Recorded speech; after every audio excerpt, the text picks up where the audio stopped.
अब हनुमान यहाँ आ गया है तो महाराज केसरी को सूचना भिजवा दी जाए ताकि वो भी वापस आ सके।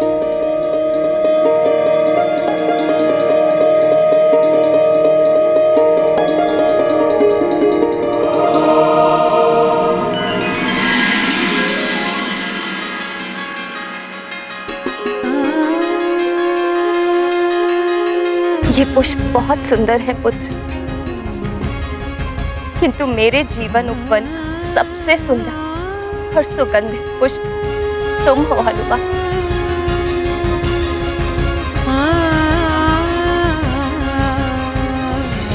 माँ, मैं आपके लिए और एक विशेष उपहार लाया हूँ जिससे आप प्रसन्न हो जाएंगी।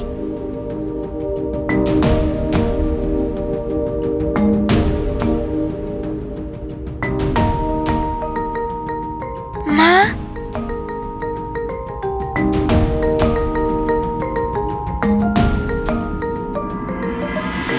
माँ, ये मेरे प्रभु श्री राम के चरण चिन्ह हैं।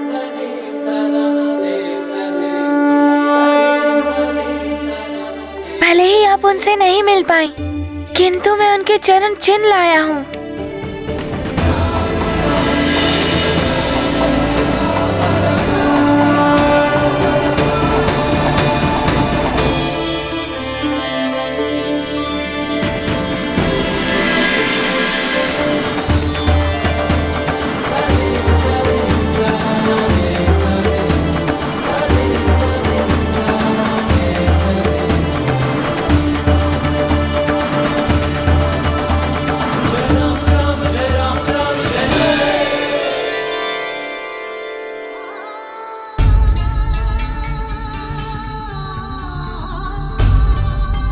हनुमान, ये क्या कर रहे हो? प्रभु, मैं आपके चरण चिन्ह ले रहा हूँ। आप इस पटिका पर खड़े हो जाइए और फिर आपके प्रतीक रूप में सदा मेरे पास रहेंगे।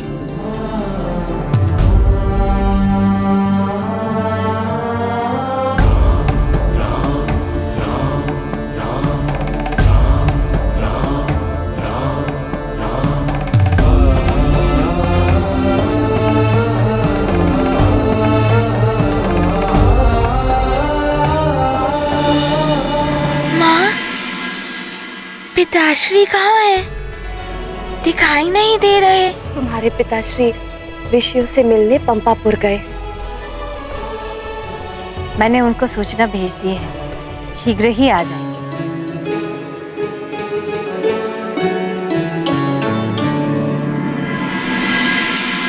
ये समय कठिन है, हमें एकता बनाए रखनी होगी, तभी हम एक मत होकर इस संकट से उभर पाएंगे। चंद्रदेव पर शनिदेव की दशा भी आरंभ होने वाली है और शनिदेव की दशा में चंद्रदेव के लिए अमृत की रक्षा करना कठिन होगा। हम सबको मिलकर शनिदेव से प्रार्थना करनी चाहिए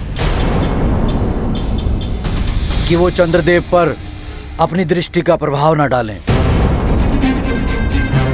जिससे चंद्रदेव विचलित ना हो और एकाग्रता के साथ अमृत की रक्षा कर सके। इसके लिए हमें एक मत और एकत्रित रहना ही होगा, किंतु शनिदेव किसी की सुनने वाले नहीं। उन्होंने तो समय आने पर महादेव पर भी अपनी दृष्टि डाल दी थी। इसीलिए शनिदेव के आगमन से पहले मैं आप सबसे विमर्श कर रहा हूं। हम सबको एक मत होकर शनिदेव को समझाना होगा। आप सत्य कह रहे हैं देवराज।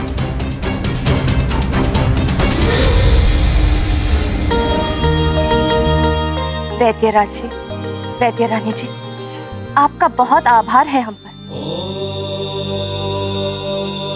जो आपने हनुमान को पूर्ववत सामान्य कर दिया। महारानी अंजना, इसीलिए तो हम हनुमान को अयोध्या ले गए थे। हनुमान को पूर्ववत करके आपने हम पर ही नहीं समस्त सुमेरु पर बहुत बड़ा उपकार किया है। अब आप हमें अतिथि सत्कार का अवसर प्रदान कीजिए।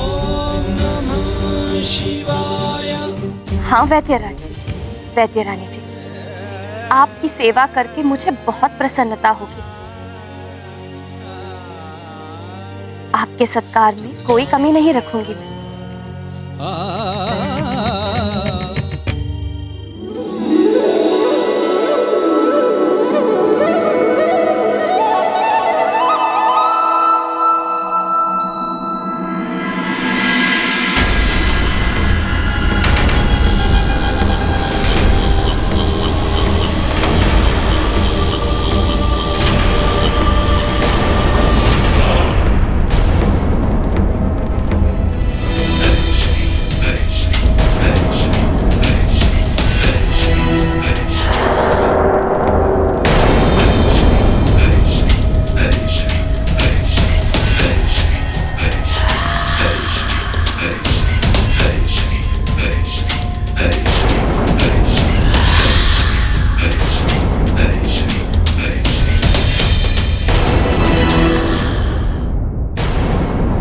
कहिए देवराज, आपने ये सभा क्यों बुलाई है?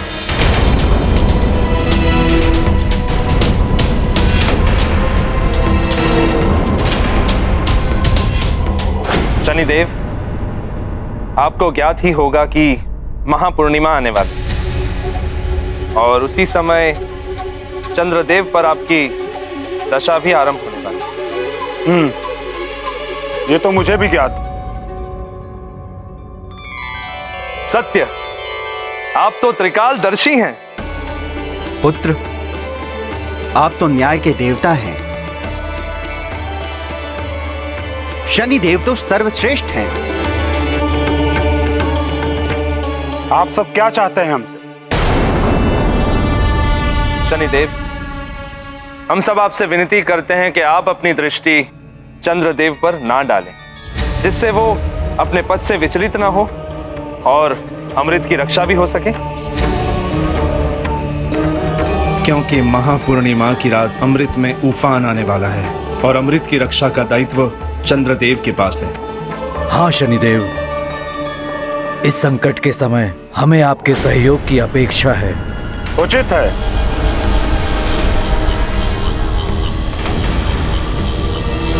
किंतु क्या हुआ शनिदेव? आपके मन में कुछ है तो कहिए। मैं ये कहना चाहता हूं कि स्वयं चंद्रदेव यहां अनुपस्थित हैं।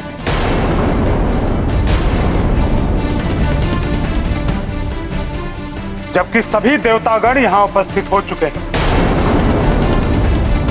किंतु चंद्रदेव का इस प्रकार विलंब करना अनुचित ही नहीं, अव्यवहारिक भी है। क्या इसी प्रकार करेंगे वो अमृत की सुरक्षा? कदाचित उन्हें अपने दायित्व की गंभीरता का ज्ञान नहीं है। दायित्वों की गंभीरता से मैं भली भांति परिचित हूं शनिदेव।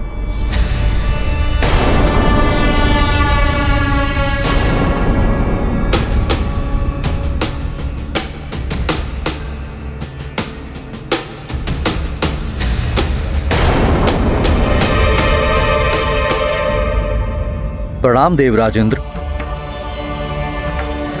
प्रणाम देवगणों।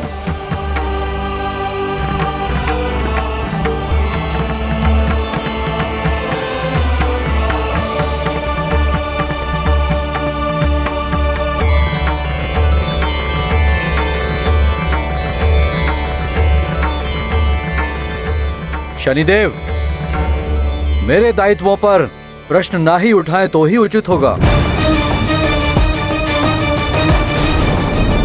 मैं सप्त ऋषि अत्रि का पुत्र, ब्रह्मांड के अधिष्ठाता, दक्ष का जमाता, उनकी 27 पुत्रियों का पति हूँ। मेरी श्रेष्ठता का प्रमाण यह है कि स्वयं महादेव ने मुझे अपने मस्तक पर धारण किया हुआ है और वे चंद्रशेखर कहलाए।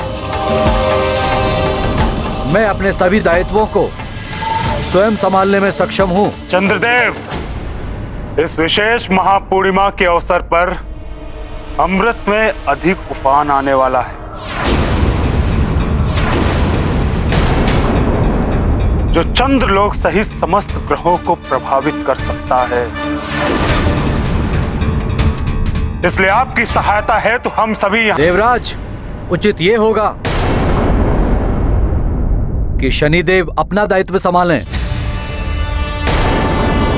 मेरे उत्तरदायित्व मैं संभाल लूंगा।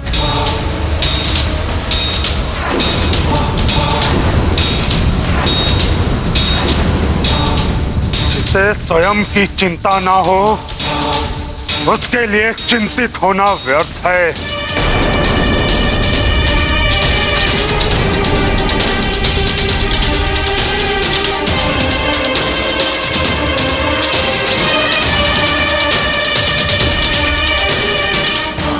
शनिदेव को तो क्रोध दिला दिया चंद्रदेव ने।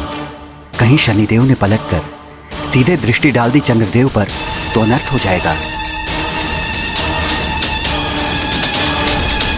देवराज, उचित ये होगा कि शनिदेव अपना दायित्व संभालें। मेरे उत्तरदायित्व मैं संभाल लूंगा। चंद्रदेव, अब तुम मुझसे नहीं बच सकते।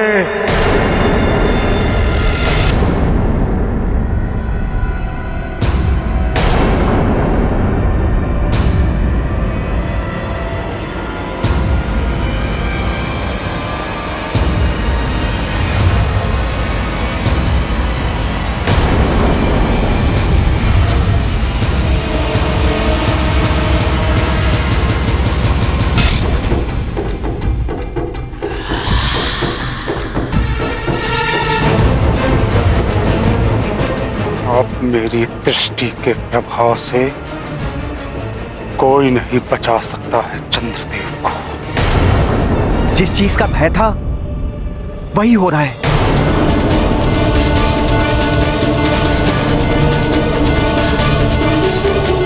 अभी तो शनिदेव ने चंद्रदेव पर आंशिक दृष्टि ही डाली है, किंतु अब पूर्ण डालकर ही शांत होंगे।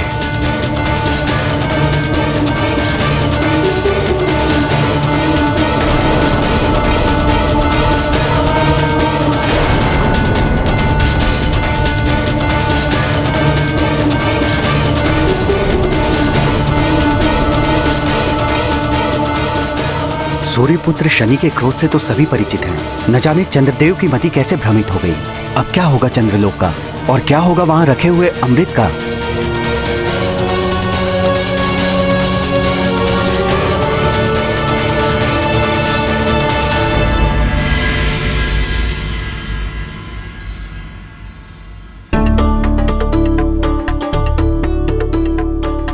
हनुमान, तुम्हारे लिए लड्डू।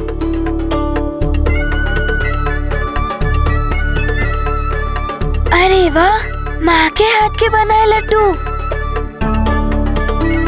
और ये तुम्हारी प्रिय कबरी गाय का दूध।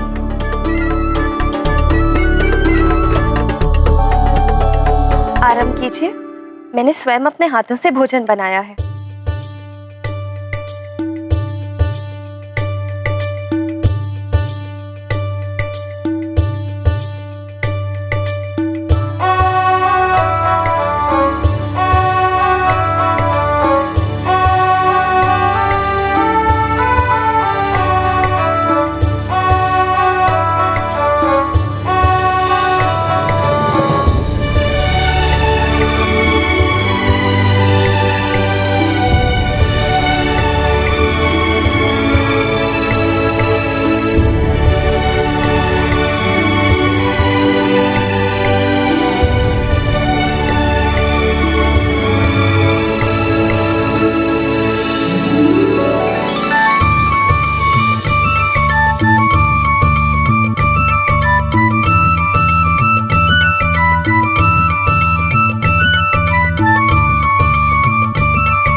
चंद्रदेव, आज देव सभा में आपने मुझे अपमानित किया, और वो भी अकारण ही। मेरे दायित्वों पर प्रश्न ना ही उठाएं तो ही उचित होगा। मैं सप्तऋषि, अत्रि का पुत्र, ब्रह्मांड के अधिष्ठाता, दक्ष का जमाता, उनकी 27 पुत्रियों का पति हूँ। मेरी श्रेष्ठता का प्रमाण यह है कि स्वयं महादेव ने मुझे अपने मस्तक पर धारण किया हुआ है, और वे चंद्रशेखर कहलाए। मैं अपने सभी दायित्वों को स्वयं संभालने में सक्षम हूँ। देवराज, उचित ये होगा कि शनिदेव अपना दायित्व संभालें। मेरे उत्तरदायित्व मैं संभाल लूंगा। प्रकाश नेत्रों को उचित मार्ग दिखाता है, किंतु तीव्र प्रकाश नेत्रों को अंधा भी कर देता है। प्रभुत्व के प्रकाश में अंधे हुए चंद्रदेव मुझे अपमानित करने से पूर्व कदाचित आप भूल गए कि मैं शनिदेव हूं। शनिदेव, जिसकी टेढ़ी दृष्टि से ये तीनों लोग थर-थर कांपते हैं। अब मेरे कोप से आपकी रक्षा कोई नहीं कर सकता, कोई नहीं। सत्कार तो आपने बहुत अच्छा किया महारानी अंजना। अब हमारे प्रस्थान का समय हो गया है, हमें आज्ञा दें।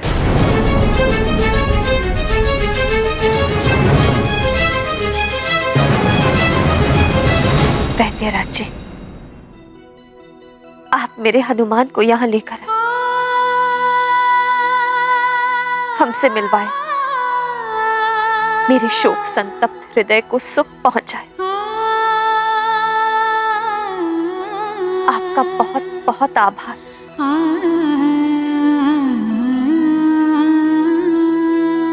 बस एक निवेदन और है, भविष्य में भी हनुमान को कभी कभी मुझसे मिलाने के लिए ले आया करिए। आपका मुझ पर बहुत बड़ा उपकार होगा।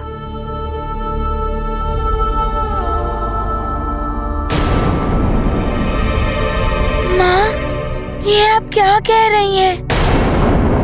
क्या अब भी मुझे वैद्यराज जी के साथ जाना होगा?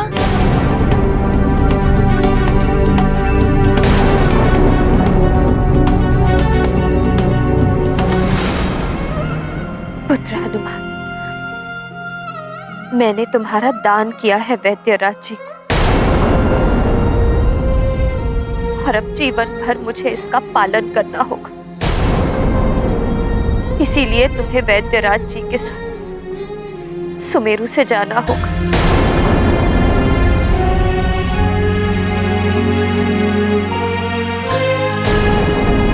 माँ, मैं आपको छोड़कर नहीं जाऊंगा।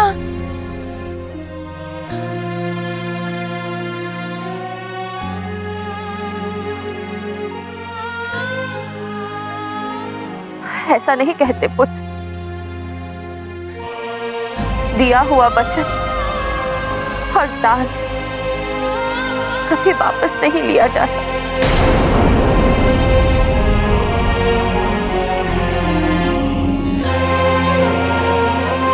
और मैं नहीं चाहती कि ऐसा करने से तुम्हें कोई हानि पहुंचे। माँ, आप अपने पुत्र को अपने से दूर क्यों करना चाहती हैं? हनुमान, तुम पर अब वैद्यराज जी का अधिकार है, मेरा नहीं।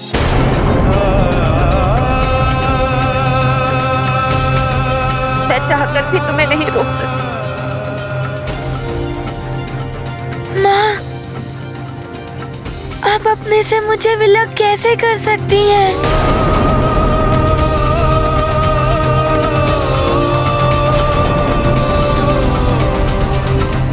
वैद्यराज जी, इससे पहले कि मेरा साहस टूट जाए, मेरा ममत्व दुर्बल पड़ जाए, आप ले जाइए हनुमान को यहाँ से।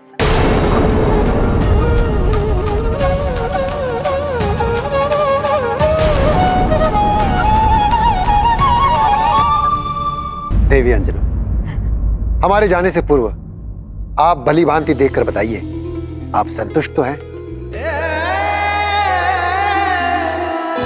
आपने जो मुझसे कहा था, क्या उसके अनुसार आपका पुत्र अब पूर्णतः सामान्य हो गया है ना? हाँ वैद्यराज जी,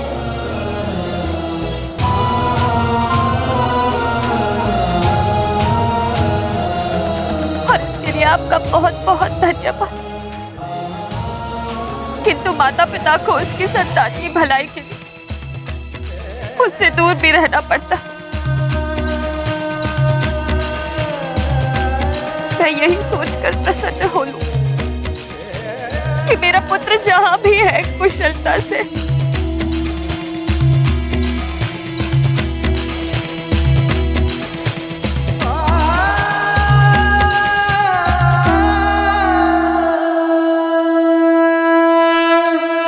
भोले बाबा,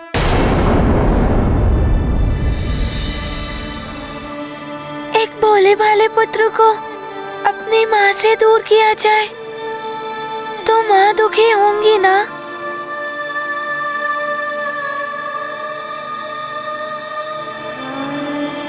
वैद्यराज जी, आप ही सोचिए, एक माँ को दुखी देखकर उनका पुत्र उनसे दूर कैसे जा सकता है?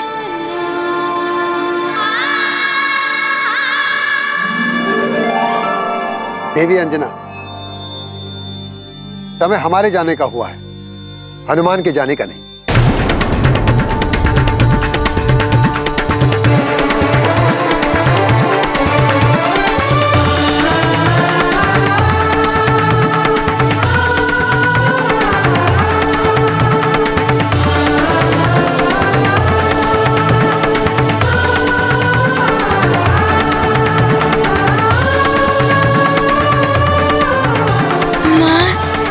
कदाचित ज्ञात नहीं होगा, ये भोले बाबा और माता पार्वती का ही चमत्कार है जो मुझे पुनः आपको इससे पहले कि मेरा साहस टूट जाए, मेरा ममत्व दुर्बल पड़ जाए, आप ले जाइए हनुमान को यहाँ से।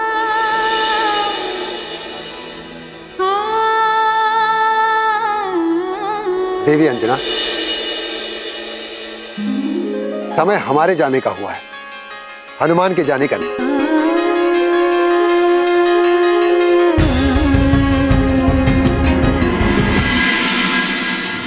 अब हनुमान अपनी मां के साथ रहेगा, अपने परिवार के साथ। मैं वैद्यराज पूर्ण प्रसन्नता के साथ स्वेच्छा से आज हनुमान का प्रतिदान हनुमान के परिवार को कर रहा हूं।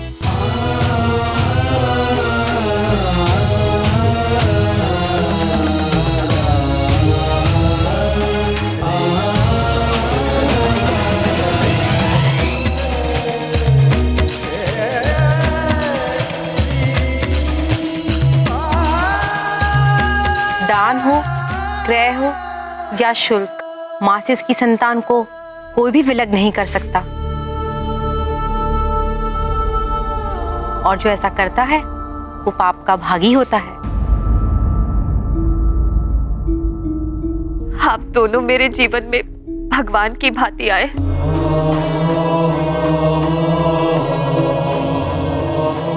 मेरे हनुमान की मनोदशा भी ठीक कर दी। हम सदैव आपके ऋणी रहेंगे। आपको शत शत नमन। आप दोनों को शत शत नमन। पुत्र, अपनी माता का ध्यान रखना, अपने कर्तव्य निभाना। किंतु हमें मत भूल जाना।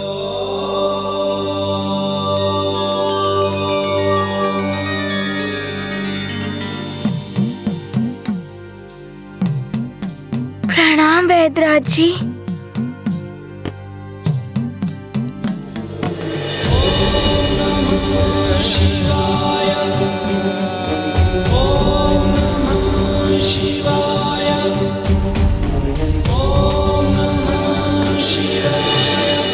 आप दोनों को भूल जाना तो स्वयं को भूल जाने के समान है।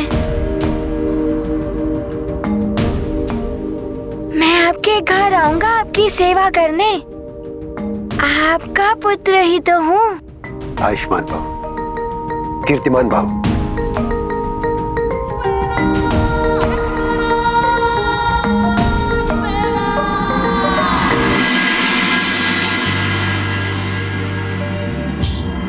चलिए दी।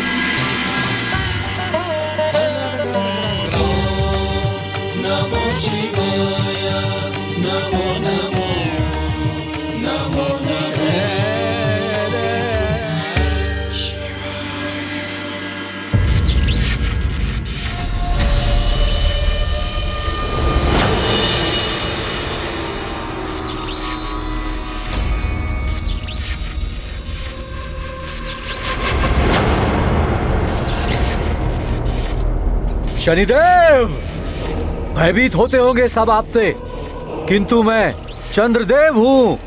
अमृत का संरक्षक मुझे यूं ही नहीं बना दिया गया। रक्षक, अमृत की सुरक्षा एवं तुम रक्षकों की सजगता में कोई कमी तो नहीं है? कदापि नहीं चंद्रदेव, आपकी अनुमति के बिना अमृत तो क्या, कोई इस कक्ष तक भी नहीं पहुंच सकता।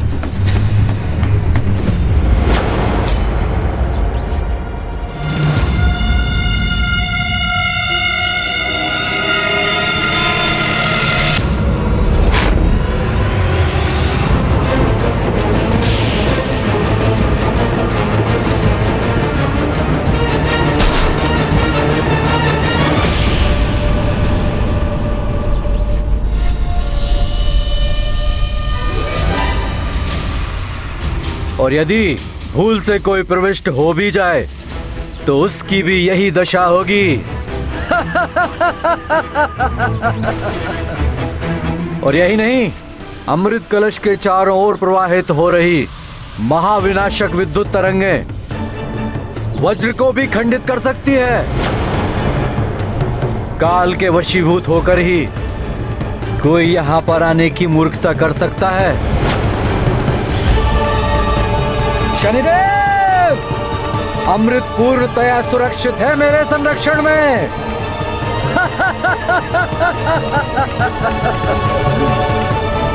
स्वामी, आप यहाँ और मैं आपको कहाँ ढूंढ रही थी। इस प्रकार तो आप इस कक्ष में कभी नहीं आते। हम कहीं भी कभी भी आ जा सकते हैं, किंतु स्वामी, इस पवित्र स्थल पर आपको इस प्रकार नहीं आना चाहिए था। रोहिणी देवी, कृपया अब आप मुझे ज्ञान मत दीजिए।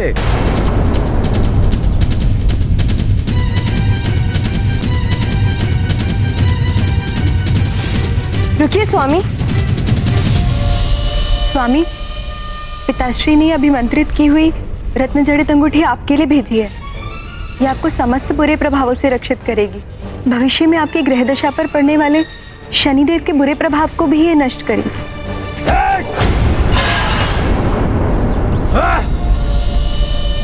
उस शनिदेव का नाम मत लीजिए मेरे समक्ष। उस शनिदेव की छाया मुझे स्पर्श भी नहीं कर सकती, तो क्या हित करेगा सूर्यपुत्र शनिदेव मेरा।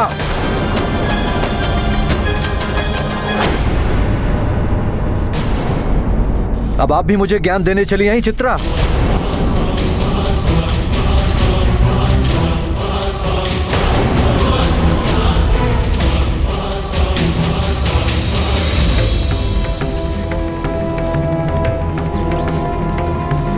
देखा चित्रा, पिताश्री ने सत्य ही कहा था। इन पर शनिदेव का प्रभाव है।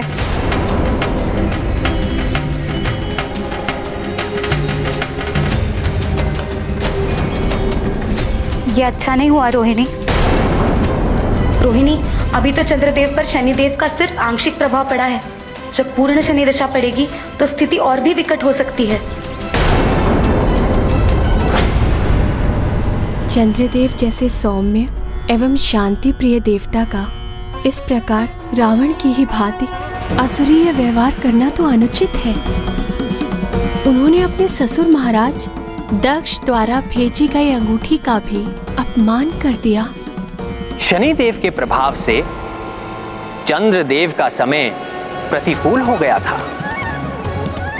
ऐसा समय हर मनुष्य के जीवन में आता है। ऐसे प्रतिकूल समय में मनुष्य को विचलित हुए बिना अपने मन मस्तिष्क को शांत रखकर समस्या का समाधान ढूंढना चाहिए।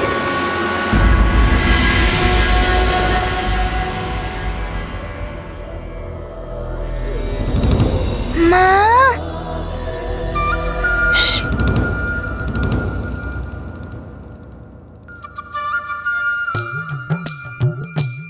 हनुमान, भूख लगी है? हाँ, भूख तो लगी है। पूजा समाप्त होने दीजिए, तब तक मैं प्रतीक्षा कर लूंगा। किंतु नानी, आप ये तो बताइए, माँ ये कौन सी पूजा कर रही हैं? तुम्हारी सुरक्षा, समृद्धि और सुख के लिए चंद्र दर्शन व्रत का संकल्प कर रही हैं। कह रही थी चंद्रदेव ने उन्हें तुम्हारे दर्शन कराए थे। अच्छा, चंद्रदेव ने तो मुझे भी माँ के दर्शन दिए थे।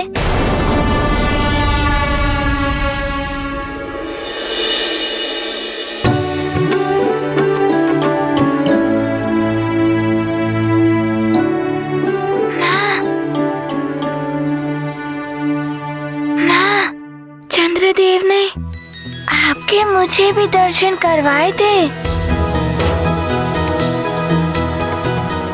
किंतु आज तो त्रयोदशी है, आप व्रत क्यों रख रही हैं?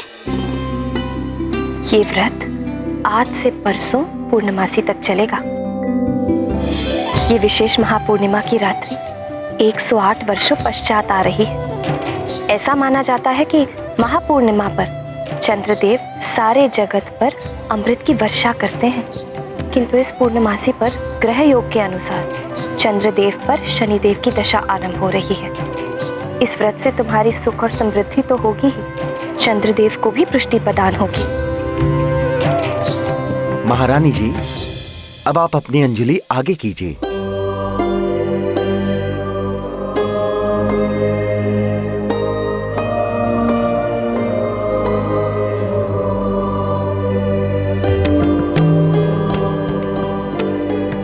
अब आप चंद्र दर्शन व्रत का संकल्प लीजिए। मैं जो कहूंगा आप उसे दोहराइए। मैं देवी अंजना चंद्र दर्शन व्रत का संकल्प लेती हूँ। चंद्र दर्शन व्रत का संकल्प लेती हूँ। आज त्रयोदशी, कल चतुर्दशी एवं पूर्णिमा को सारा दिन व्रत रखूंगी एवं प्रत्येक दिन चंद्र दर्शन के पश्चात ही अन्न जल ग्रहण करूंगी। मेरा ये व्रत पूर्णिमा को चंद्र दर्शन के पश्चात ही पूर्ण होगा।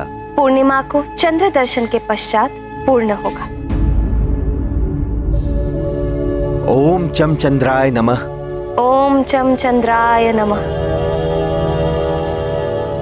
सामग्री यहाँ डाल दीजिए।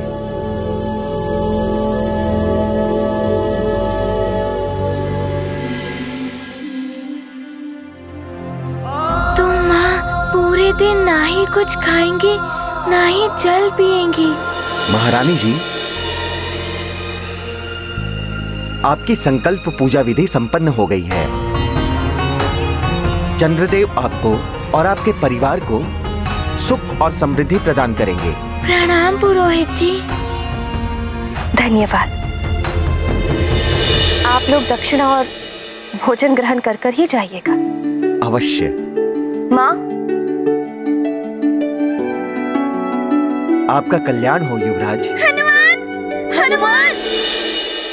हनुमान, उपवन में चलो, फल खाएंगे। हाँ हनुमान, बहुत दिनों पश्चात आज क्रीड़ा में आनंद आएगा। माँ, मैं जाऊँ? भोजन तो कर जाओ। आप तो मेरी भलाई के लिए सारा दिन व्रत रखेंगी, मैं कैसे कुछ खा पाऊंगा? माँ, मुझे भूख नहीं है, मैं जाऊं? ठीक है, जाओ, किंतु दूर मत जाना। अच्छा माँ। शीघ्र आ जाना पुत्र। हनुमान, अरे ये कहाँ चला गया? अभी तो कह रहा था कि भूख लगी है। बच्चे हैं माँ, क्रीड़ा के समय भूख प्यास सब भूल जाते हैं।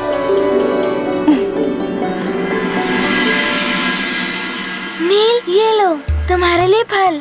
हनुमान, तुमने कैसे पिशाचों को परास्त किया? हाँ, पिशाच तो बड़े भयानक होते हैं। बताओ ना क्या हुआ था? बातें बाद में करेंगे। बहुत दिन हो गए क्रीड़ा का आनंद नहीं लिया। आज क्रीड़ा का आनंद लिया जाए। किंतु किस क्रीड़ा का आनंद ले? हनुमान तो अपनी शक्तियों से हमें परास्त कर देगा।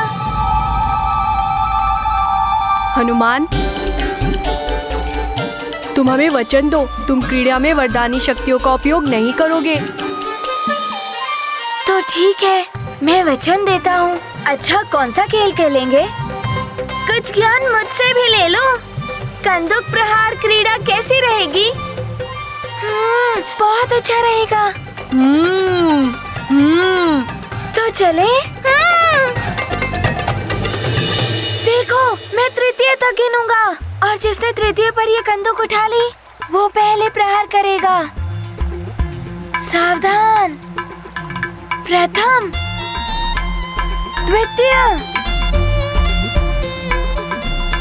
और तृतीय। मैं पकड़ूंगा, मैं पकड़ूंगा। हाँ इधर देना। मैं लूंगा। रुको, तुमने कंदुक फिर से उठा ली? तुम वरदानी शक्ति का उपयोग कर रहे हो?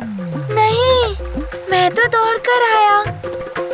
तुम ही शीघ्रता से नहीं दौड़ रहे थे तो मैं क्या करूं? अच्छा, तो तुम किसी और पर प्रहार करो तो मैं भी दौड़ सकूं। फिर देखते हैं ये कंदुक पहले तुम उठाते हो या मैं उठाता हूँ। अच्छा तो ऐसा है।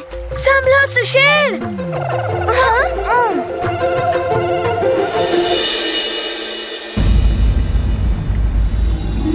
प्रणाम महाराज। पिताश्री। हनुमान पिताश्री। पुत्र। पिताश्री। पिताश्री। पुत्र हनुमान।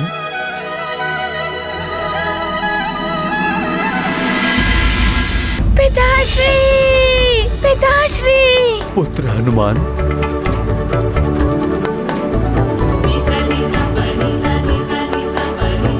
पुत्र हनुमान।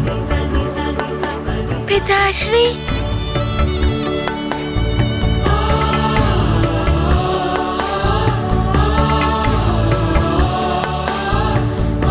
पिताश्री, वैद्यराज जी स्वयं मुझे यहाँ ले आए। हाँ पुत्र, ये तो बड़ा उपकार है वैद्यराज जी का, जो उन्होंने मेरा पुत्र और सुमेरु का राजकुमार लौटा दिया।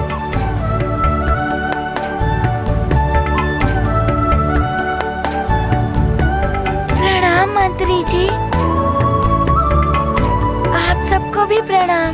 प्रणाम युवराज। हनुमान। प्रणाम माँ। प्रणाम महारानी जी। अंजना, क्या तुम्हें ज्ञात नहीं, ज्योतिष आचार्य जी ने गणना करते ही बता दिया था कि आपको आपका पुत्र राजभवन में ही मिलेगा। अतः मैं सीधा राजभवन चला आया। तब तो बड़े विद्वान होंगे ज्योतिष आचार्य जी। हाँ पुत्र। मंत्री जी। जी। युवराज हनुमान के आने पर भव्य उत्सव का आयोजन किया जाए।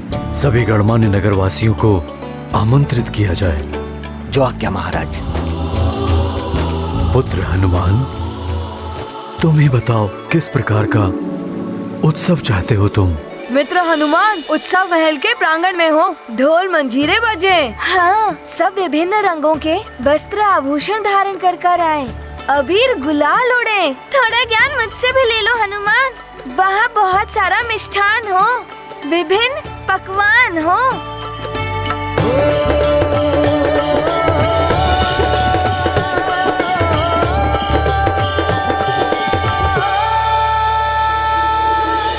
आप सब बैठिए, मैं आपको भोजन परोसता हूँ। प्रजा की सेवा करना राजा का प्रथम कर्तव्य है। मुझे भी तो आप सबकी सेवा करने का सौभाग्य मिलना चाहिए। पिताश्री, प्रजा के आनंद से ही राजा का आनंद जुड़ा हुआ होता है।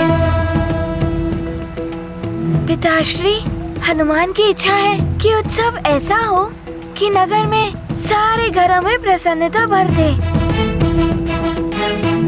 प्रत्येक गृह में उत्सव हो। माँ का व्रत भी है और माँ का व्रत तभी पूर्ण होगा जब सारी प्रजा सुखी होगी। हनुमान, प्रजा के प्रति तुम्हारा ये प्रेम देखकर मुझे अति प्रसन्नता हुई। तुम जैसा कहोगे वैसे ही उत्सव का आयोजन होगा। बताओ पुत्र, क्या इच्छा है तुम्हारी? पिताश्री, उत्सव का अर्थ ये नहीं कि एक दिवस के लिए सब आए। अच्छा भोजन किया, कुछ मनोरंजन हुआ और हो गया उत्सव। सच्चा उत्सव तो तब होगा जब आप प्रजा के लिए अन्न के भंडार खुलवा दें, उन्हें वस्त्र आभूषण आदि वितरित करें। पिताश्री, प्रजा की प्रसन्नता ही सबसे बड़ा उत्सव होगा। पुत्र, मैं एक नया हनुमान देख रही हूँ। तुम्हारी शिक्षा एवं तुम्हारी यात्रा ने तुम्हारे विचारों को परिपक्व बना दिया है। मुझे गर्व है तुम पर। तुम सत्य कह रही हो अंजना। मुझे हनुमान के अंदर एक ऐसा भावी राजा दिखाई दे रहा है जिसके राज्य में प्रजा सदैव सुखी रहेगी। मंत्री जी, सभी प्रजाजनों के लिए अन्न के भंडारे खोल दिए जाएं, वस्त्र आभूषण बंटवाए जाएं और जिनके पास रहने के लिए घर नहीं है उनके घर की व्यवस्था की जाए। जो आज्ञा महाराज।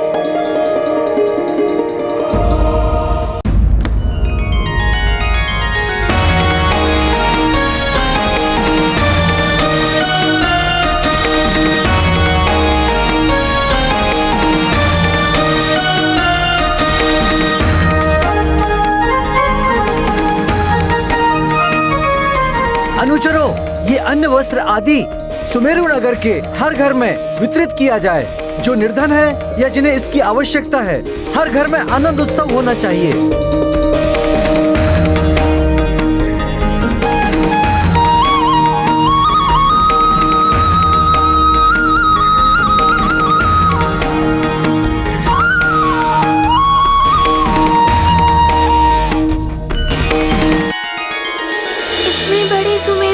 में सबको अन्न वस्त्र पहुंचाने में तो बहुत समय लग जाएगा। मंत्री जी, मैं भी इस कार्य में सहायता करूंगा। आप युवराज?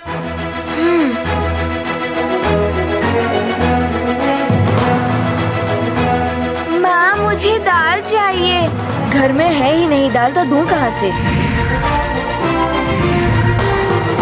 हनुमान जैसे युवराज पाके हम तो धन्य हो गए।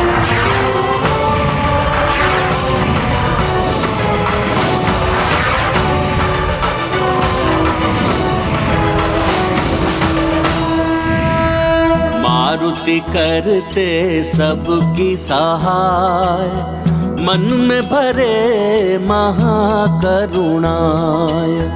अपनी प्रजा का रखते मान, महाकृपालु वीर हनुमान।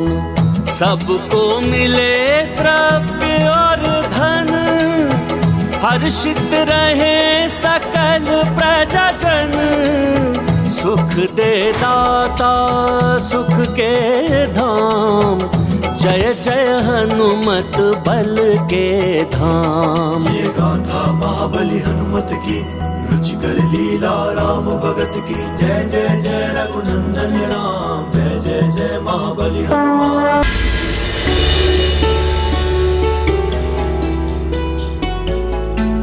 माँ, मैंने अपने हाथों से सबको बहुत सारी वस्तुएं बांटी, तो सब बहुत प्रसन्न थे। मुझे भी बहुत आनंद आया। पुत्र हनुमान, जो औरों को अपना सुख, वस्तुएं और भोजन बांटकर आनंदित होता है, जो औरों को सुख देकर प्रसन्न होता है, उसे ही जीवन का सच्चा सुख मिलता है।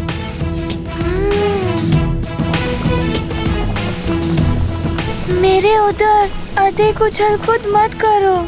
मुझे ज्ञात है हनुमान को भूख लगी है, किंतु माँ भी तो भूखी है। उनकी पूजा तो समाप्त होने दो। माँ, मैं भी आपके कार्य में हाथ बटाऊं?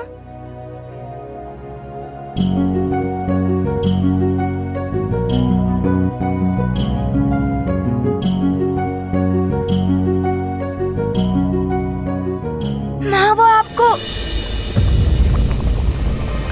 आपका व्रत कब पूरा होगा? बस चंद्रदेव के दर्शन हो जाए और व्रत पूर्ण। माँ, मैं अभी देखकर आता हूँ चंद्रदेव उदित हुए या नहीं।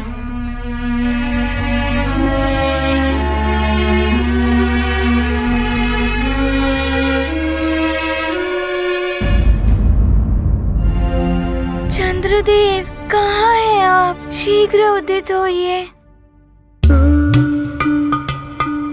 ना जाने चंद्रदेव कब उदित होंगे।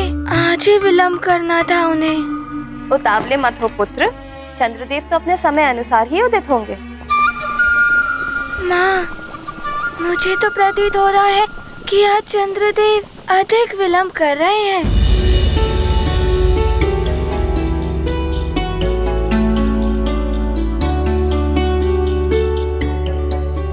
अच्छा, हाथ मुंह धो लो और थोड़ा भोजन कर लो।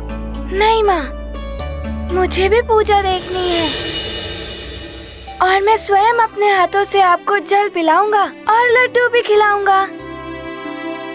फिर मैं खाऊंगा।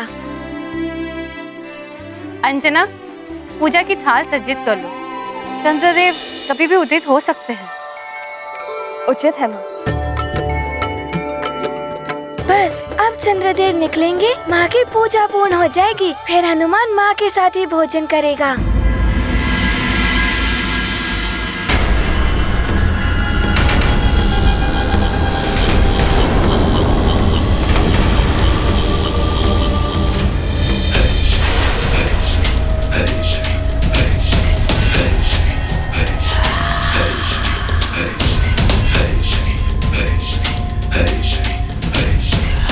चंद्रदेव, बहुत अभिमान है आपको अपने प्रजापति दक्ष के जामाता होने पर।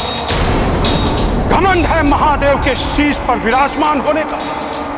अब देखना कैसे मैं आपके घमंड को तोड़ता हूं।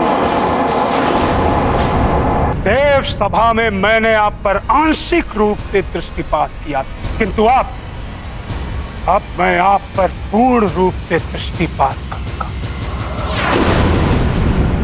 ये लीजिए माँ, पूजा की थाल सज्जित हो गई। देख लीजिए, ठीक है ना?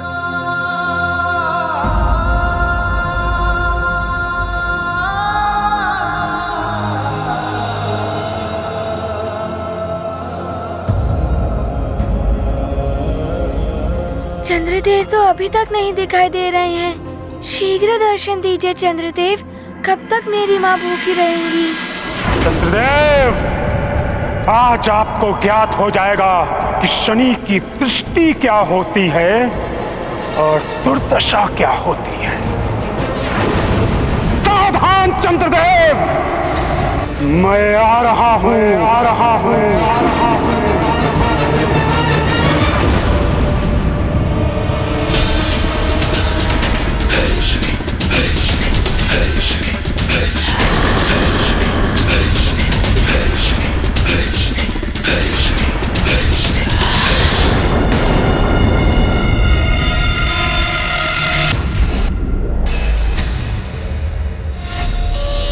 स्वामी, इस प्रकार निश्चिंत बैठने से कुछ नहीं होगा।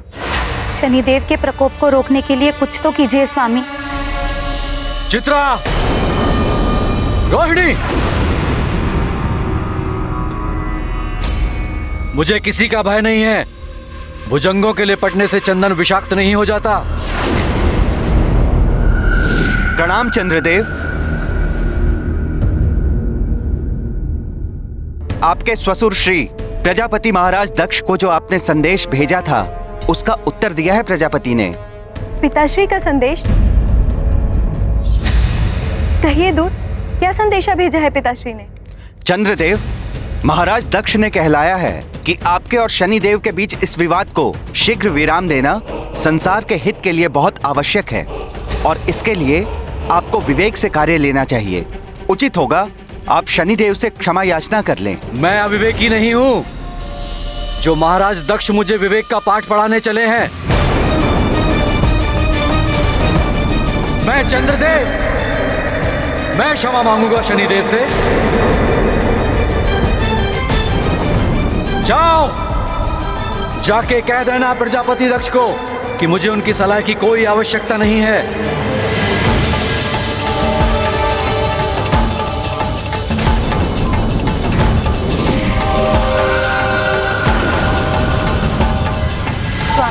शांति को धारण कीजिए। आपकी शीतलता ही संसार की समस्त औषधियों की ऊर्जा है। आप अपने मन को शीतल रखिए स्वामी। हाँ देव, महापूर्णिमा के दिन अमृत के उफान को नियंत्रित करने के लिए आपकी यही शीतलता आवश्यक है। अंजना, चंद्रदेव की शीतलता में वृद्धि करने के लिए पूजन करते समय रजत कलश से चंद्रदेव को रजत अर्घ से अर्घ देना चाहिए।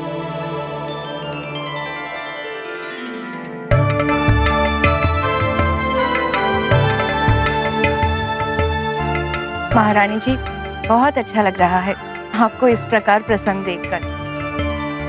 हनुमान के आने से आप ही नहीं बल्कि सारा राजभवन ही खिल उठा है।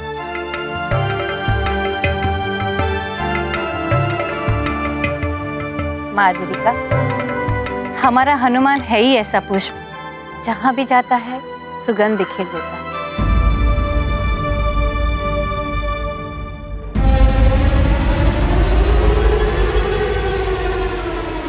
माँ, चंद्रदेव ने तो अभी तक दर्शन नहीं दिए, ना जाने कब उदित होंगे। नारायण नारायण।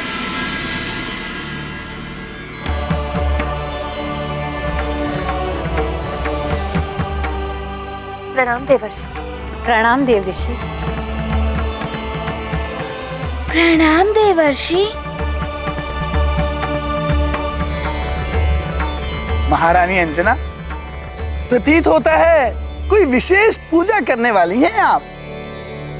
महापूर्णिमा आ रही है ना देवर्षि। 3 दिनों का चंद्र दर्शन व्रत रखा है हनुमान के लिए, उसकी कुशलता के लिए। महापूर्णिमा की रात्रि को चंद्र दर्शन के साथ ये व्रत संपूर्ण हो जाएगा। नारायण नारायण, ये आपने बहुत अच्छा किया देवी अंजना। इस बार की महापूर्णिमा विशेष पूर्णिमा है जो 108 वर्ष के पश्चात पड़ रही है। ये व्रत जो करेगा उसे उत्तम फल प्राप्त होगा। परंतु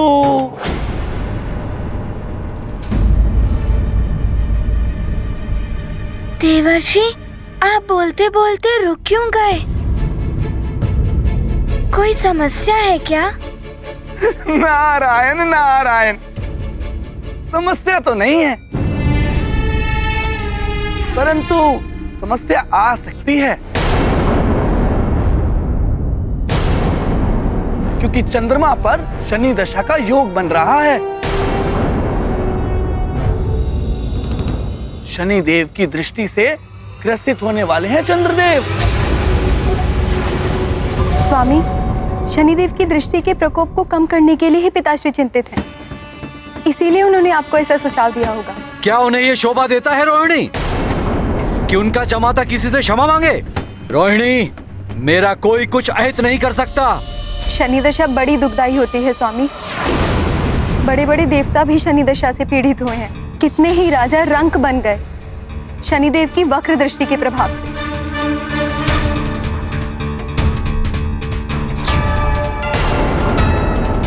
स्वामी, ब्रह्मांड के अधिष्ठाता हमारे पिताश्री प्रजापति दक्ष जब ऐसा कह रहे हैं तो कुछ संकट की बात होगी ही ना।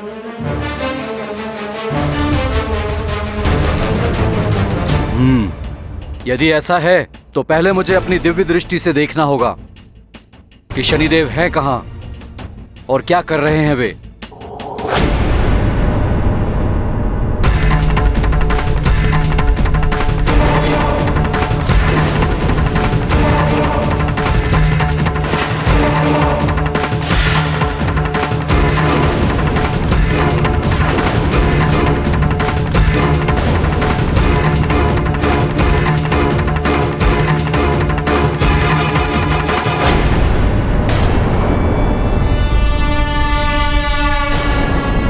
शनिदेव तो इसी ओर आ रहे हैं। अब क्या होगा?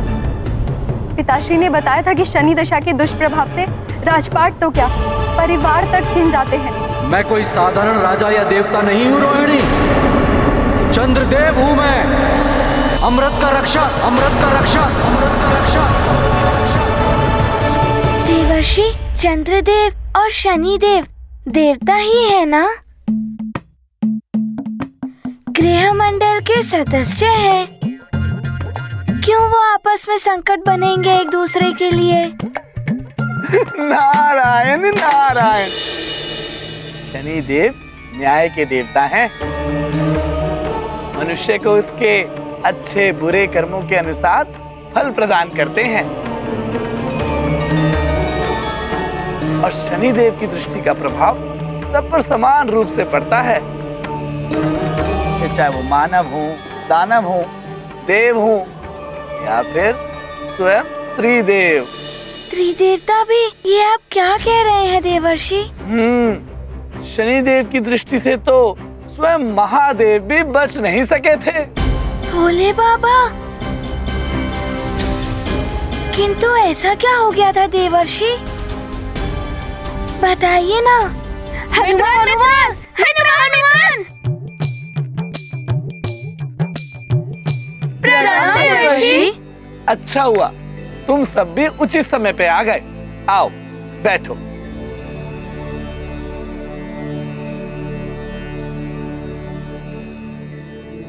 मित्रों, देवर्षि भोले बाबा और शनि देव की रोचक कथा सुनाने वाले हैं।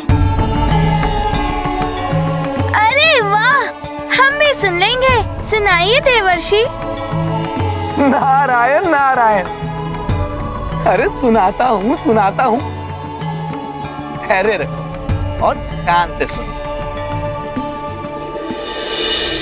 ये बहुत समय पूर्व की बात है।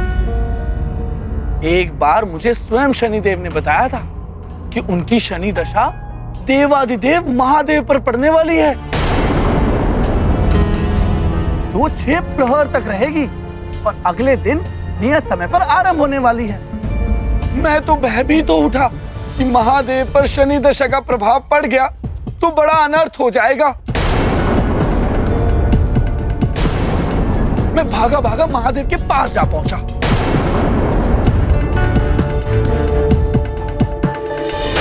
नारायण नारायण। प्रणाम महादेव। प्रणाम देवी महेश्वरी।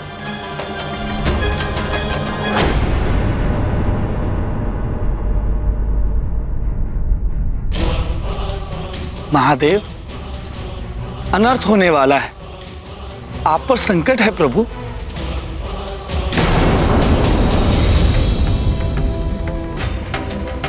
स्वामी पर संकट? ये क्या कह रहे हो देव ऋषि? सत्य कह रहा हूं देवी। अभी अभी मुझे ज्ञात हो तो मैं सीधा यहीं चला आया। आप पर 6 प्रहर के लिए शनिदेव की दृष्टि पड़ने वाली है। देव ऋषि, शनिदेव मेरे शिष्य हैं। वो अपने गुरुदेव का अनिष्ट नहीं करेंगे। आपको भ्रम हुआ। प्रभु, मुझे स्वयं शनिदेव ने बताया है ये। नियत समय पर शनि दशा अपना प्रभाव डालेगी ही आप पर।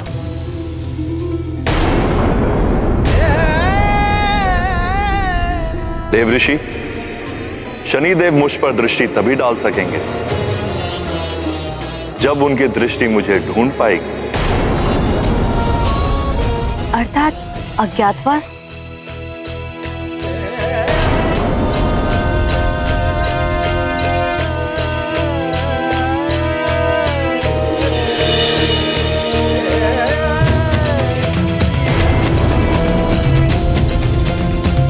किंतु महादेव जाएंगी कहाँ?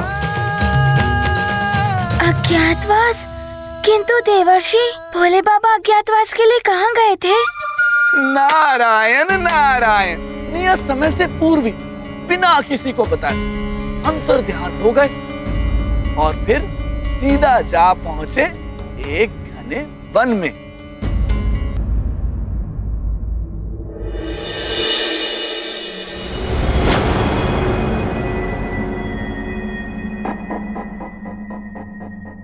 ये वन तो बहुत घना है, किंतु शनिदेव की दृष्टि यहां पर भी मुझ पर पड़ सकती है। मुझे कुछ और उपाय करना होगा।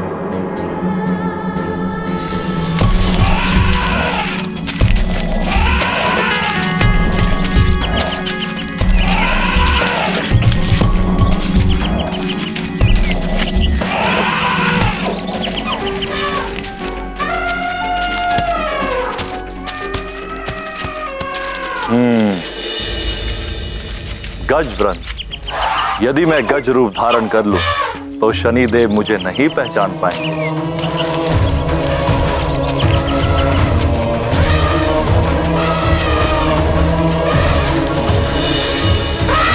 ये क्या, महादेव को गजरूप धारण करना पड़ा? तो फिर क्या हुआ देवर्षि, शीघ्र बताइए। नारायण नारायण, इधर तुम्हारे भोले बाबा ने घने वन में जाकर गज रूप धारण कर लिया, उधर शनिदेव कैलाश धाम पहुंच गए।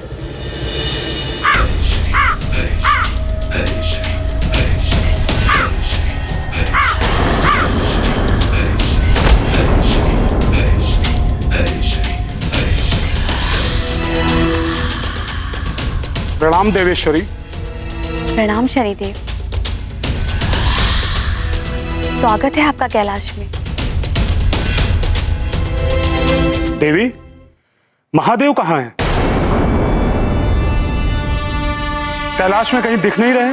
मुझे तो ज्ञात नहीं है उनके बारे में, वो बिना बताए ही कहीं चले गए हैं। अच्छा, कोई बात नहीं, मैं स्वयं उन्हें ढूंढ लूंगा। मुझे आज्ञा दें आप। प्रणाम।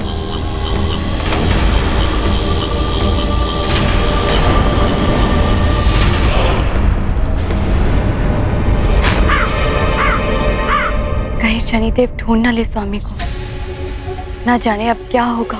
अच्छा, तो माता पार्वती को भी ज्ञात नहीं था कि भोले बाबा ने गजरूप धारण कर लिया। किंतु गजरूप धारण करने के पश्चात क्या किया था महादेव ने? गज रूप धारण करके महादेव गज वृंद में सम्मिलित हो गए,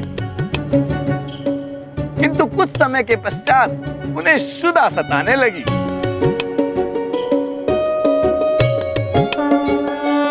शनि प्रकोप का नहीं निदान, गज स्वरूप हुए शिव भगवान।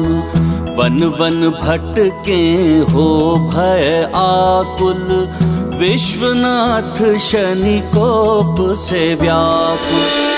गजरूप रखा तो अब क्षुधा भी लग गई, अब क्या करूं मैं? क्या करूं?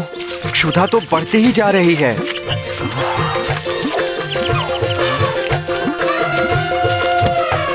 ये भी कोई वन है? यहाँ तो फल वाला कोई वृक्ष ही नहीं है। क्षुधा का क्या करूं?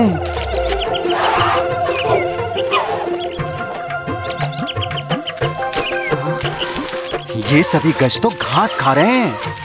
प्रतीत होता है कि मुझे भी इन सब की भांति ही इस घास का ही भोजन करना होगा। क्षुधा भी बढ़ रही है। महादेव, इसी से क्षुधा शांत करो।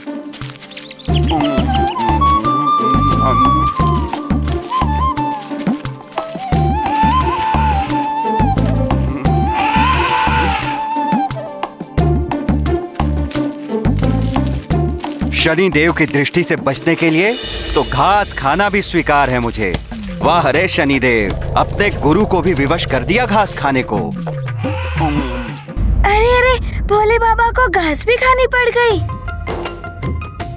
अब तो रुकना कठिन है देवर्षि, शीघ्र बताइए क्या हुआ। क्या शनिदेव भोले बाबा को ढूंढ पाए? नारायण नारायण, बताता हूँ, सुनो। उन्हें तो भय सता रहा था कि कहीं शनिदेव वहां आ गए और उन्हें इस रूप में भी पहचान लिया तो क्या होगा। नारायण नारायण।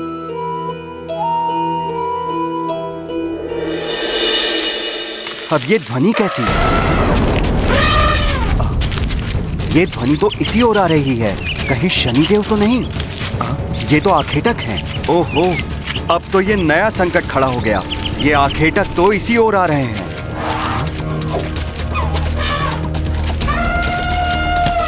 अरे गज शावक, कुछ अत्यधिक ही आकर्षक है ये। पकड़ो इस शावक को, ये भागने ना पाए। पीछा करो उसका। इनका लक्ष्य तो मैं ही हूं। अरे भागो महादेव भागो, कहीं ये तुम्हें बंदी ना बना ले। अरे तीव्र भागो, और तीव्र महादेव, और तीव्र। अरे भागो महादेव। तू कितना भी तीव्र भाग ले गज शावक, किंतु आज हम तुझे छोड़ेंगे नहीं। पकड़ो इसे। अरे ये आखेटक तो मेरे ही पीछे पड़ गए। बस फिर क्या था, महादेव आगे आगे आखेटक पीछे पीछे, महादेव आगे आखेटक पीछे, महादेव आगे आखेटक पीछे। अरे रुकिए मत देवर्षि, आगे बताइए।